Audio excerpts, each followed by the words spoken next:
These letters, I think, do more to keep me in touch with what's happening around the country than just about anything else.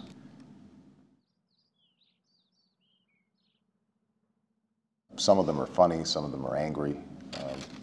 A lot of them are sad or frustrated about their current situation. In his first week as president, he asked for 10 letters every day. And every day since, we've given it to him.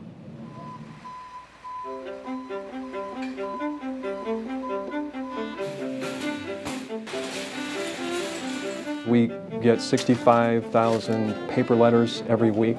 We get something like 100,000 emails, 1,000 faxes, 2,500 to 3,500 calls per day. And our job is to take all that information in, to do the best analysis we can about what we're hearing from the public and to respond individually to all those folks so they know that the president is listening.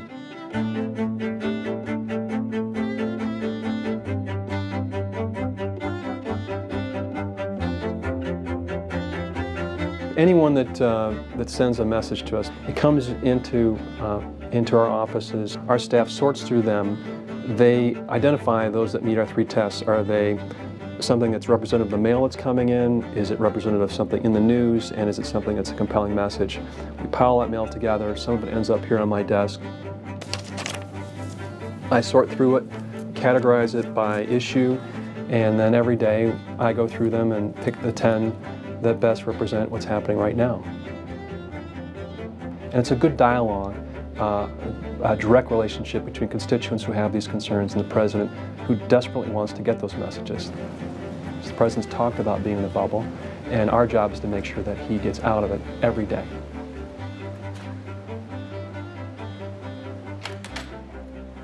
Hey, Joni. Hey, Mike. How you doing? Great. How are you doing? Good. How's everybody doing? Thank you. Everyone's doing well.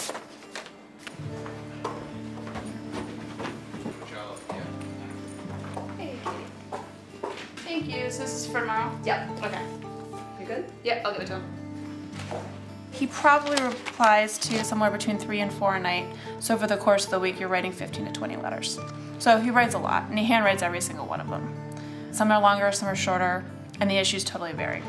So these are the ones that come filed from before. Lately, I've been getting a lot of healthcare letters, and this is a good example. Dear Mr. Obama, my son-in-law, age 42, had a heart valve replaced 2 years ago. His wife and 2 children pay $1,200 per month for health insurance. They can not get another provider because he has a pre-existing condition. He's now unemployed, so my husband and myself are helping them. We're in our mid-60s, and this is draining our retirement. There's so many letters like that I'm receiving every day. Here's another one. A woman whose husband retired from AT&T at 61 is waiting to get on Medicare. You now have the company in negotiations with the union and may decide to stop health care for retirees. Got another one, an antique business in Alabama. They are on the verge of losing their business because they just can't afford to pay the premiums. Their premiums increased $70 per month just this month. So a lot of the stories are heartbreaking. People who work hard, a lot of times they'll say, I've never written to a president before. I'm not looking for a handout. All I want is just a fair shake. And it ends up being a powerful motivator for me when we try to move this health agenda forward. Now, some of them are more cheerful. And this one, for example, with all the huge money difficulties facing our country, I thought you might like to see how someone spent their $250 stimulus money. Thank you for all the pleasures from tending my raised bed and from the vegetables I hope to enjoy. So she set up a vegetable garden, and she sent me a picture. There's a beautiful letter that I got just a couple of days ago. I'm going to be responding from a woman who had found a letter, and she forwarded it to me. A letter from her father when he was fighting in World War II. She had just been born, and he had just gotten news of her birth.